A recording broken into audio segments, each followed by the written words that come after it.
High বন্ধুরা, আজকে আমরা দেখব ইউনিয়ন ব্যাঙ্ক অফ ইন্ডিয়ার senior citizen savings scheme maturate হয়ে যাওয়ার পর সেটাকে এক্সটেনশন করার ফর্ম ফিল আপ। তো দেখুন, আমি এখানে একটা ফর্ম নিয়ে এসেছি, union bank of India to the manager. এরপরে যে ব্রাঞ্চে আপনাদের অ্যাকাউন্ট আছে সেই ব্রাঞ্চের নামটা লিখে দেবেন।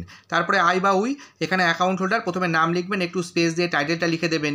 সিঙ্গেল নামে হলে একজনের নাম লিখবেন, যদি জয়েন্ট অ্যাকাউন্ট হয় তাহলে কমা দিয়ে সেকেন্ড অ্যাকাউন্ট হোল্ডারের নাম এখানে লিখে দেবেন। এরপরে account number, senior citizen savings স্কিমের অ্যাকাউন্ট নাম্বারটা এখানে লিখে দেবেন, ওটা সার্টিফিকেটে পেয়ে যাবেন। তারপরে ওপেন অন, কবে চালু করেছিলেন সেই ডেটটা লিখবেন। এরপরে ম্যাচুরেড অন, কবে শেষ হবে সেই ডেটটা এখানে লিখে দেবেন। তারপরে একটু নিচে এসে ডেট, যেদিনকে ফর্মটা ফিল আপ করে ব্যাংকে জমা করবেন সেদিনকার ডেটটা লিখবেন। এরপরে place, name and address, account holder নাম এবং টাইটেলটা লিখবেন এবং আপনাদের বাড়ির ঠিকানাটা এখানে লিখে দেবেন। তারপরে বলেছে signature of the account holder, এখানে অ্যাকাউন্ট হোল্ডার একটা সাইন করে দেবেন।